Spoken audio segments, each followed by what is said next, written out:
Welcome back students, welcome back to the channel. हम लोग class 10th NCERT पढ़ रहे थे। क्लास 10th एनसीईआरटी में आज पॉलिटी में पढ़ा रहा हूँ। पॉलिटी का चैप्टर फर्स्ट पावर शेयरिंग मैंने ऑलरेडी कंप्लीट कर दिया। यदि आप चैनल पर नए हैं तो मैं नीचे लिंक दे दूंगा, जिस प्लेलिस्ट में पावर शेयरिंग पढ़ा तो उस प्लेलिस्ट में जाकर प्रत्येक वीडियो को सीरीज वाइज आप देख सकते हैं। ये पॉलिटिकल साइंस का ये पार्ट सेकंड है। चैप्टर सेकंड का पार्ट में पढ़ाने जा रहा हूँ। इस चैप्टर का नाम है फेडरलिज्म। फेडरलिज्म मीन्स होता है, हिंदी वाले, फेडरलिज्म मीन्स होता है संघवाद। संघवाद ये एनसीईआरटी पॉलिटिकल साइंस का सेकंड पार्ट है, फेडरलिज्म, संघवाद। आज हम संघवाद पढ़ने जा रहे हैं। उम्मीद करते हैं आज के बाद से फेडरलिज्म से रिलेटेड जो भी आपके डाउट्स होंगे डेफिनेटली क्लियर हो जाएंगे। आइए स्टार्ट करते हैं। क्या होता है फेडरलिज्म? देखिए, फेडरलिज्म मतलब होता है हिंदी में संघवाद, और हिंदी में उसका मीनिंग छुपा हुआ है, इसका अर्थ छुपा हुआ है हिंदी में संघवाद। संघ मतलब होता है कई चीजों के एक में मिल जाना, संघ कहलाता है। वो जो सिस्टम और वो जो आप आइडियोलॉजी को फॉलो कर रहे हैं उसी को बोलते हैं वाद, संघवाद। एक ऐसा वाद, एक ऐसा सिस्टम जिसमें दो या दो से अधिक यूनिट्स मिलके एक ग्रुप बना रहे हैं, उसी को बोलते हैं संघवाद, federalism. As example I am going to study, I am going to read the definition whatever I have wrote on the whiteboard. Federalism is a system, एक ऐसा सिस्टम है ऑफ गवर्नमेंट। किसका system है? Government का एक ऐसा system है जिसके तहत under which power is divided between a central authority and its various constituent units। Federalism एक गवर्नमेंट का सिस्टम है। फेडरलिज्म गवर्नमेंट का एक ऐसा सिस्टम है, गवर्नमेंट का एक ऐसा फॉर्म है जिसमें जो गवर्नमेंट के जो पावर होते हैं, जो गवर्नमेंट के जो अथॉरिटी होते हैं, जो गवर्नमेंट के जो पावर होते हैं वो कई रूपों में बटे होते हैं। जो उसके अथॉरिटी होते हैं, क्षेत्राधिकार होते हैं, कई रूपों में डिवाइड किए गए होते हैं। अब कहेंगे सर ये क्या जरूरत पड़ी, why it is necessary to divide the authority of the government. Government के क्षेत्राधिकार को बांटने की आवश्यकता क्यों पड़ी? गाइस आप बताइए, भारत एक विशाल देश है, 32,87,000 3.28 मिलियन किलोमीटर स्क्वायर इसका क्षेत्रफल है। 32,87,263 किलोमीटर स्क्वायर। इतने बड़े देश को चलाने के लिए यदि हमारे देश में फेडरलिज्म नहीं अपनाया गया होता, यानी हमारे देश में सिर्फ एक ही गवर्नमेंट होती है, वो गवर्नमेंट दिल्ली में बैठ के पूरे देश को रूल ओवर करती, तो क्या आपको पॉसिबल लगता है वो गवर्नमेंट पूरे 28 स्टेट्स और 8 यूनियन टेरिटरीज को, 8 यूनियन टेरिटरीज को संभाल पाते? आप बोलेंगे नहीं सर ये इम्पॉसिबल होता। इम्पॉसिबल होता, पॉसिबल भी बना दिया जाता, लेकिन काफी कॉम्प्लिकेटेड है। दिल्ली में बैठा इंसान आसाम में बाढ़ आ रहा है, तो आसाम में जो इंसान उस बाढ़ से पीड़ित है उसके जितना वो ग्राउंड लेवल पे उसको समझ रहा है, क्या दिल्ली में बैठा हुआ कोई मिनिस्टर उसको समझ पाएगा? ऑब्वियसली नहीं समझ पाएगा। और वही कोई बंदा यदि आसाम में कोई गवर्नमेंट होती तो वो अपने आंखों से वो घटती हुई घटनाओं को अपने आंखों से देखती, तब उसे फील होता हाँ कितनी बड़ी त्रासदी है बाढ़, और हमको कैसे इसको टैकल करने से कैसे हमको निपटना है। तो शायद वो जो असम में जो गवर्नमेंट होती उसको अच्छे वे में उसके लिए अलग से कानून, उसके लिए अलग से सिस्टम और अलग से उसको व्यवस्थाएं कर पाती, ताकि आने वाले नेक्स्ट टाइम में हम फ्लड से बच सकें। और वही एक गवर्नमेंट होती जो दिल्ली में बैठ के, सेंट्रल में बैठ के पूरे देश में रूल ओवर कर रही होती, तो शायद वो उतना पॉसिबल नहीं होता, उसको बढ़िया से रूल ओवर किया जा सकता था। इसलिए जरूरी पड़ा पावर को बांटने के लिए, इसलिए जरूरी पड़ा अथॉरिटी जो क्षेत्राधिकार है अलग अलग पार्टों में बांट दिए जाए। यदि आप अब सोचिए, आप जरा सोचिए, आप एक मिनट, यदि आप अपने हाथ से खाना बनाए, अपने हाथ से बर्तन धोए, अपने हाथ से कपड़े धोए, अपने हाथ से A to Z morning till night प्रत्येक काम अपने हाथ से करे, तो गाइस आपको टाइम नहीं मिलेगा आपको पढ़ने के लिए, कम से कम आपको टाइम मिलेगा। तो यदि उसी आप काम को, उसी आप वर्क को यदि घर के मेंबर्स में डिवाइड कर देते हैं, भाई छोटी बहन है तू मेरा कपड़ा धो देना, बड़ी सिस्टर आप खाना बना दो, ऐसे काम को आप डिवाइड कर दीजिए, आपके पास टाइम बच जाएगा और आप उसे पढ़ के अपने टाइम को यूटिलाइज कर सकते हैं। तो यही है।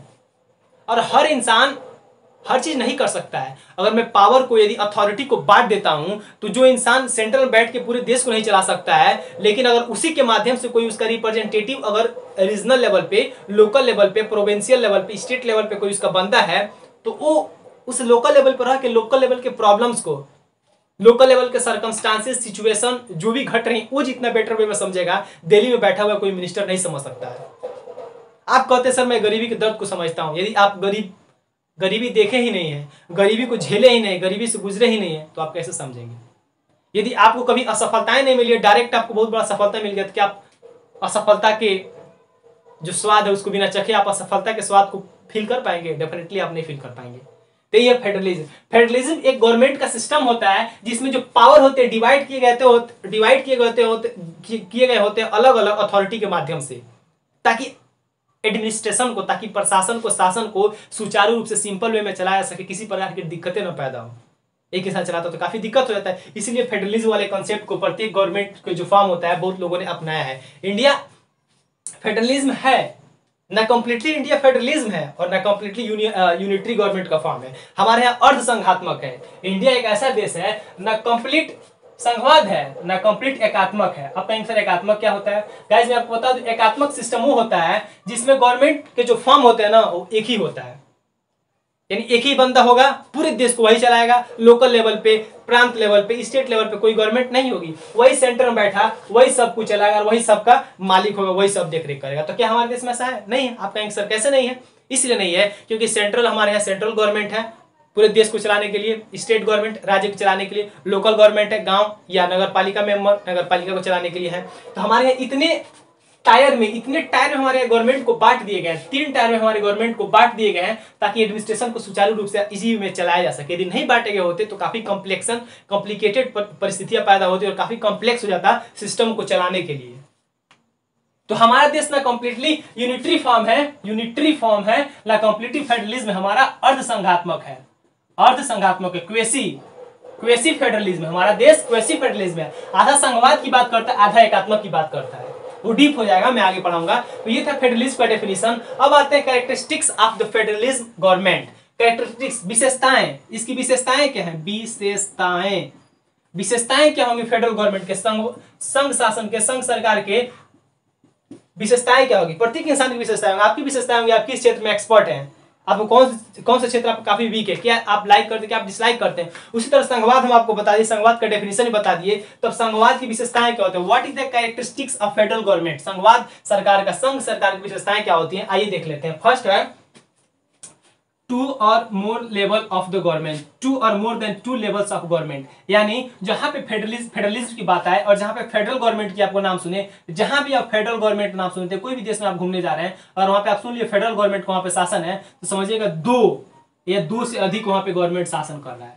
2 या 2 से अधिक गवर्नमेंट वहां पे शासन कर रहा है। ठीक है, जैसे भारत में बात करो, I am talking about India और कंट्री। भारत में देखिए, एक होते हैं सेंट्रल लेवल, एक होते हैं state level, I have already told you, एक होते हैं लोकल लेवल। लोकल लेवल में आपके यहाँ पे नगर में हो जाएगा अलग, रूरल में अलग हो जाएगा, अर्बन में अलग हो जाएगा, शहर में अलग, मतलब नगर पालिका वाले अलग, और गांव में ग्राम सभा के जो मुखिया होते हैं या प्रधान होते हैं, व्हाटएवर जो आप मानते हैं वो चलाते हैं। यानी इंडिया में बात करें, if you talk about the particularly India, India is divided 3 authority of federalism system. 3 प्रकार का बांटा गया, सेंट्रल और स्टेट एंड लोकल। 3 प्रकार हमारे अथॉरिटी को बांट दिया गया ताकि शासन को सुचारू रूप से चला सके। क्योंकि no India is a very vast and huge country at the cost of area, at the cost of the diversity, आप सब जानते हैं। ठीक है, तो ये सब चीजें हमारे देश में बांटेंगे। तो पहला विशेषता है फेडरलिज्म गवर्नमेंट वैसी गवर्नमेंट होगी जहां पे 2 और more than 2 level of government, यानी गवर्नमेंट को 2 या 2 से अधिक फॉर्म होंगे। जैसे इंडिया में 3 हो गए, ठीक है, अमेरिका में संघवाद है कंप्लीटली, वहां पे अमेरिका का राष्ट्रपति सब कुछ संभालता है, लेकिन वो अलग बात है, वो अलग मैं बताऊंगा कभी। ठीक है, यूजुअली 2 लेवल्स, मतलब साधारणतः फेडरलिज्म में 2 सरकारें होती है, कम से कम 2 रहेंगी भाई। अगर 2 नहीं है, अब 2 नहीं तो मतलब एक ही होंगी। एक है तो फेडरलिज्म नहीं आएंगे, यूनिटरी आ जाएंगे तो उसका अलग इस स्पेसिफिकेशन हो जाएगा, उसका अलग कैरेक्टरिस्टिक्स हो जाएगा। भारत में 3 है, यानी 2 होगा, मोर देन 2 होगा, यानी यूजुअली 2 लेवल्स। सेंट्रल लेवल, जैसे हमारे मोदी जी के मेंबर, नेशनल इंटरेस्ट सब्जेक्ट। अब कहेंगे सर जो सेंट्रल लेवल के जो मिनिस्टर होंगे, जो सेंट्रल लेवल के जो आपके जो लेवल होगी गवर्नमेंट का, उसका काम सेंट्रल लेवल से रिलेटेड इशू को संभालना होगा। जैसे केंद्रीय स्तर के जो भी विषय होंगे उसकी देखरेख की जिम्मेदारी सेंट्रल गवर्नमेंट होगी। आप जानते हैं हमारे देश में कोई अटैक करेगा तो हमारी यूपी की गवर्नमेंट जाकर नहीं उसको संभालेगी, सेंट्रल गवर्नमेंट मोदी जाकर उसको संभालेंगे। रक्षा मंत्री और आपके विदेश मंत्रालय सारे लोग मिलकर उस इशू को सॉल्व करने की ट्राई करेंगे, क्योंकि सेंट्रल गवर्नमेंट है। पूरे संघ यानी देश पे, अंतर्राष्ट्रीय स्तर पे और नेशनल लेवल पे जो भी इशू होगा उसको संभालने का काम कौन करेगा? सेंट्रल लेवल काम करेगा। और मान लीजिए 2 राज्य में झगड़ा हो रहा है तो उसको सुधारने का काम कौन करेगा? सेंट्रल गवर्नमेंट करेगी। तो ये हो गई आपके फर्स्ट होंगे 2 और more than 2 level of government. ठीक है, प्रोविंशियल लेवल पे यानी राज्य लेवल पे एक अलग गवर्नमेंट होगी और अपने रीजनल और अपने स्टेट से रिलेटेड इशू को देखने की कोशिश करेगी। जैसे अभी मैं आपको बताया ना, अगर आसाम में है तो आसाम का जो मुख्यमंत्री जी हैं, तो आसाम के मुख्यमंत्री जी आसाम के जो इश्यूज है, आसाम के जो मुद्दाएं हैं उसको आसानी से समझ लेंगे। उसको वो देख रहे हैं, उसको जमीन पे देख रहे हैं, तो उसको सॉल्व करने में उनको काफी आसानी फील होगा। वही दिल्ली में बैठे मोदी जी उसको नहीं समझ पाएंगे, क्योंकि वो बाहर तो घुस के नहीं चल रहे हैं। लेकिन आसाम के जो क्या बोलते हैं जो सीएम है, आसाम उनका जन्म हुआ है, आसाम को त्रासदी को शुरू से देखे हैं, तो जितना बढ़िया से प्रॉब्लम्स को वहां पे टैकल करेंगे उतना टैकल बढ़िया से अमित शाह नरेंद्र मोदी और ये लोग राजनाथ सिंह लोग नहीं कर पाएंगे। तो इसलिए समझिए 2 और more than 2 levels of government होते हैं। हमारे यहाँ सेंट्रल गवर्नमेंट के लिए सेंट्रल लेवल होता है और स्टेट गवर्नमेंट के लिए स्टेट लेवल प्रोविंशियल लेवल होता है। ठीक है, come to the next characteristics of the federal government. Federal government के सेकंड होते हैं सुपरमेसी ऑफ द जुडिशरी। जहां भी फेडरल गवर्नमेंट होगी वहां पे गवर्नमेंट के ऊपर एक सबसे बड़ी संस्था होगी, उस संस्था का नाम होगा जुडिशरी, जुडिशियरी, न्यायपालिका। जहां पे सेंट्रल गवर्नमेंट, जहां पे फेडरलिज्म गवर्नमेंट होगी, जहां पे फेडरल गवर्नमेंट होगी, वहां पे फेडरल गवर्नमेंट के भी ऊपर सबका बाप, एक उसका बाप बैठा होगा, उसको होगा जुडिशरी, और वही सबसे सुपर पावर होगा, सबसे जबरदस्त पावर वही सुप्रीम कोर्ट का होगा, यानी जो वहां जो संभाल रहे होंगे। ठीक है, तो यही सुपरमेसी ऑफ जुडिशरी, जुडिशरी का सुपरमेसी वहां पे बरकरार रहेगा। आप देखते होंगे कभी स्टेट गवर्नमेंट और सेंट्रल गवर्नमेंट में तानातानी होता है, मैंने मोदी जी में और किसी स्टेट गवर्नमेंट से ममता बनर्जी को लेकर आप देखे होंगे, जब चुनाव पड़ रहा था मोदी जी में काफी तानातानी, टेंशन वाले सर्कमस्टांसेस क्रिएट हो चुके थे। तो उसको सॉल्व करने के लिए सबसे पहले सुप्रीम कोर्ट या हाई कोर्ट आगे आया था। ये हो गई judiciary, supremacy of judiciary. Federalism government में, फेडरल गवर्नमेंट में सुप्रीमेसी ऑफ जुडिशरी रहता है। जुडिशरी मीडिएटर काम करता है, मध्यस्थता का काम करता है, दोनों को सॉल्व कराने की, दोनों के इशू को सॉल्व कराने की कोशिश करता है। तो जहां फेडरल गवर्नमेंट की बात है, आप समझिएगा सेकंड है supremacy of judiciary. Judiciary is given supremacy over other 2 organs of the government. सबसे जो 2 लेवल के जो गवर्नमेंट होंगे या 3 टायर में जो गवर्नमेंट का फॉर्म होगा हमारे देश में, उनके ऊपर कोई सुपर होगा तो होगा अपना सुपरमेसी ऑफ जुडिशरी। न्यायपालिका का वहां पे शक्ति होगी, न्यायपालिका वहां पे सुप्रीम पावर, वो जो कहेगी वही होगा गाइस। ठीक है, अब उसका काम क्या होगा, सुप्रीमेसी जो है मिली है जुडिशरी, उसका काम क्या होगा, प्रोटेक्टिंग द कॉन्स्टिट्यूशन, भाई संविधान को रक्षा करना, संविधान की रक्षा करना। हमारे संविधान निर्माता कॉन्स्टिट्यूशन को फॉर्म करने वाले लोग इतने बेहतरीन कानून बना के चले गए हैं, कौन जाता है इतना बवाली टाइप कोई नेता आ जाए, बवाली टाइप कोई पीएम आ जाए, सीएम आ जाए और अपने मनमानी करके संविधान को उल्टी पुल्टी कर ले, संविधान को बदलने की ट्राई कर ले, तो कोई बंदा चाहिए, गार्डियन तो चाहिए संविधान की रक्षा करने के लिए। तो इसलिए सुप्रीमेसी जुडिशरी को दिया गया किसकी, protecting the constitution. Second, the interpretation of the constitution. अगर मान लीजिए अगर कोई संविधान के क्या संविधान में क्या सही है क्या गलत है इसको बताने वाला कोई बंदा नहीं होता, तो सरकार जो कहती वही संविधान होता, जो बताती वही गलत होता, जो बताती वही सही होता। तो इसलिए इसके ऊपर एक supremacy judiciary, supreme court, high court, district court जैसे 3 संस्थाएं बना दी गई तीनों लेवल पे, ताकि वो इसका इंटरप्रेशन करे, इसका व्याख्या करे, एक्सप्लेनेशन दे, क्या सही है क्या राइट है। उम्मीद करते हैं guys you are getting it very well. And third है डिस्प्यूट सेंट्रल वर्सेस स्टेट। अब बताइए आप कह रहे सेंट्रल गवर्नमेंट, सेंट्रल और नेशनल और इंटरनेशनल,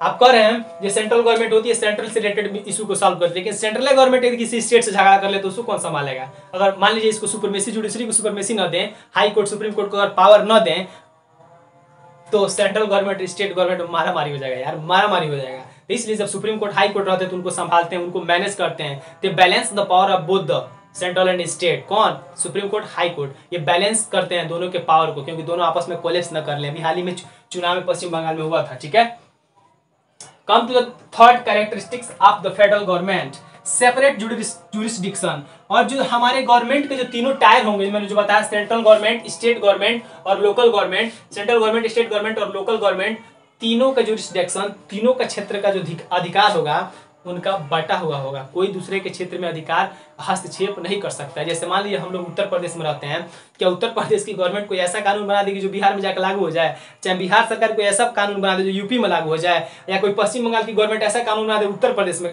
काम करे, चाहे उत्तर प्रदेश गवर्नमेंट ऐसा बना दे जो पश्चिम बंगाल के लोगों के लिए अच्छा ना हो, ऐसा नहीं हो सकता। प्रत्येक टायर के जो गवर्नमेंट होंगे, सेंट्रल गवर्नमेंट का पूरे देश में कानून लागू होगा, स्टेट गवर्नमेंट का पूरे स्टेट में लागू होगा, और लोकल गवर्नमेंट में प्रधान आपके कोई प्रधान अपने ग्राम सभा से रिलेटेड कोई कानून बना सकते हैं, आपका मेयर अपने शहर और अपने नगर पालिका से संबंधित कोई कानून बना सकते हैं, मतलब उसको चलाने वालाने के लिए। तो हमारे देश में जो भी सेपरेट जो टायर गवर्नमेंट को बनाए गए हैं, चाहे सेंट्रल गवर्नमेंट हो, लोकल गवर्नमेंट हो, स्टेट गवर्नमेंट, प्रोविंशियल गवर्नमेंट है, उनके जुरिस्डिक्शन को डिसाइड कर दिया गया है। हमने डिसाइड किया है, आप भी नहीं डिसाइड किए हैं, गवर्नमेंट भी नहीं डिसाइड किए। द फॉर्मेशन मतलब द क्रिएटर ऑफ कॉन्स्टिट्यूशन, संविधान निर्माता डिसाइड कर दिए। संविधान को बनाने वाले मेरे हीरो लोग बनाए हैं क्या, जुरिस्डिक्शन इसका डिसाइड कर दिए। कहे प्रत्येक सेंट्रल का एक अपना क्षेत्राधिकार होगा, स्टेट का अपना क्षेत्राधिकार होगा, लोकल का अपना क्षेत्राधिकार होगा, अथॉरिटी होगा, और कोई एक दूसरे में कोलैप्स नहीं करेगा, दूसरे में कोई घुस के इंटर नहीं करेगा। ठीक है, तो आइए बात करते हैं सेपरेट जुरिस्डिक्शन में। Difference tyres of the government govern the same citizen but each tyre has its own jurisdiction. आप जानते हैं हमारे देश में 3 टाइप के अलग अलग टाइप के टायर्स है गवर्नमेंट का, और एक ही इंसान पे 3 टाइप के गवर्नमेंट का शासन हो रहा है। मैं यूपी का हूँ, यूपी में पर्सनल एक छोटे से जिले से हूँ। तो आप बताइए गाइस, जो सेंट्रल गवर्नमेंट कानून बनाएगी उसका कानून हम पे लगेगा, पक्का लगेगा। एक स्टेट गवर्नमेंट ट्रिपल तलाक लगेगा, या 2 बच्चे पैदा करना है लगेगा। गांव में रह रहे हैं, गांव के जो मुखिया होंगे या प्रधान होंगे कोई सेपरेट कानून बनाते वो भी तो हम पे लगेगा। एक ही सिटीजन 3 टाइप का कानून थोपा गया है, लेकिन जुरिस्डिक्शन सबका अलग है। सेंट्रल गवर्नमेंट का कानून पूरे देश में माना जाएगा, स्टेट गवर्नमेंट 2 बच्चा सिर्फ यूपी में, बिहार में नहीं, बिहार में जाकर 2-4 और बढ़ा सकते हो, ठीक है। और अगर मुखिया है कुछ अलग उल्टा सीधा दाग दिए, दूसरे गांव में जाकर जमीन खरीद को बसा लो कर। सबका जुरिस्डिक्शन अलग अलग है guys.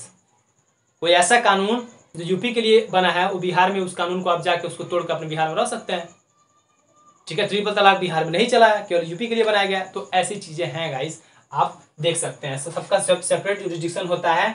And example tax, UP government कितना टैक्स पेट्रोल पर लाएगी, देखिए बिहार में और यूपी में कितना वेरिएशन है पेट्रोल का। 1-2 रुपये का अंतर होगा, बिहार में महंगा होगा, यूपी में सस्ता होगा। ये कौन डिसाइड करेगा? आपके सीएम, मेरे सीएम डिसाइड करेंगे, ठीक है। यूपी के सीएम और बिहार के सीएम। लेजिस्लेशन कौन से कानून यूपी में पास हो, कौन से कानून बिहार में पास होंगे, वहाँ के गवर्नमेंट डिसाइड करेगी। एडमिनिस्ट्रेशन कानून की व्यवस्था यूपी में क्या बनेगा, यूपी के सीएम जानेंगे। बिहार में क्या बनेगा, बिहार के सीएम। उत्तराखंड में क्या बनेगा, उत्तराखंड के CM. Come to the fourth point of the characteristics of federal government. Fourth, specification of the jurisdiction. Specification of jurisdiction. Jurisdiction की विशेषताएं क्या हैं? All the tiers of government jurisdiction is specified in the constitution. प्रत्येक government के जो tyre होंगे उनका जो जुरिस्डिक्शन होगा, उसका जो क्षेत्राधिकार होगा, संविधान द्वारा, मैं पहले बता दिया हूं, संविधान द्वारा निर्धारित कर दिया गया। संविधान बता देगा भैया राज्य हो, तुमको कौन कौन हम विषय दे रहे हैं, तुमको वही बनाना है। तुमको ही नहीं जाकर सेंट्रल गवर्नमेंट के बीच में घुस जाना है, ना। सेंट्रल गवर्नमेंट जिसको मैं दे दिया हूँ वो अपना काम करेगा। मान लो उसको 5 विषय दिया तो 5 विषय संभालेगा। जैसे मान लीजिए बाह्य दुश्मनों से रक्षा, technology, science and technology, environment and ecology, disaster management, मान लीजिए वो संभाल रहा है, तो मैं तुमको ये दूंगा, भूमि कर लगाओ, रोड टैक्स लगाओ, टोल टैक्स लगाओ, चाहे आपका import duty, export duty, custom duty तुम लगाना है तो तुम लगाओ, स्टेट वाले तुम संभालो, ठीक है। क्योंकि मैं तुम्हारा प्रत्येक क्षेत्राधिकार जुरिस्डिक्शन में डिसाइड कर दिया हूँ, ठीक है। And each tier of government are constitutionally safeguarded. और प्रत्येक जुरिस्डिक्शन का जो क्षेत्राधिकार है उसकी रक्षा करने की जिम्मेदारी कॉन्स्टिट्यूशनली सेफगार्डेड, कॉन्स्टिट्यूशन के द्वारा उसकी रक्षा करने की जिम्मेदारी है। और कॉन्स्टिट्यूशन ही उनकी जिम्मेदारी को उठाया है और वही सेफगार्ड है, उससे कोई भी दिक्कत होंगी। अगर मान लीजिए हम ऐसा कोई कानून पास करते हैं, ऐसा कोई कानून बनाते हैं, सपोज दैट वो हमारे स्टेट गवर्नमेंट के इशू में कॉन्स्टिट्यूशन उसको हमको नहीं दिया है, वो सेंट्रल गवर्नमेंट के इशू में है, लेकिन गलती से हम उसको कानून बनवा दिए तो उसको तुरंत वायलेट कर दिया जाएगा। उसका सेफगार्ड कौन है? कॉन्स्टिट्यूशन। उसको तुरंत नल एंड जीरो कर देगा, फिर दूसरा कानून बनाइए। Guys, today we have discussed what is federalism and definition of federalism. Also we have discussed the characteristics of the federal government. Federal government की characteristics विशेषताएं क्या हैं? And first we discussed 2 or more than 2 levels of government, जिन्हें हम देख लिया, the supremacy of judiciary, and for the separate jurisdiction, and for the specification of the jurisdiction. Guys, I hope you all get this topic very well. Definitely I'll bring the second part of this federalism, और अगला part कोशिश करूंगा ज्यादा बड़ा ना हो, छोटा हो, और जल्दी या बड़ा ही हो जाए तो एक ही वीडियो में मैं कंप्लीट कवर कर दूंगा। उम्मीद करते हैं गाइस आप अच्छे होंगे। अच्छे हैं तो प्लीज चैनल को शेयर करें, मैक्सिमम शेयर करें, लाइक करें, सब्सक्राइब करें और नोट्स बनाते रहे। Okay, bye, thank you and take care.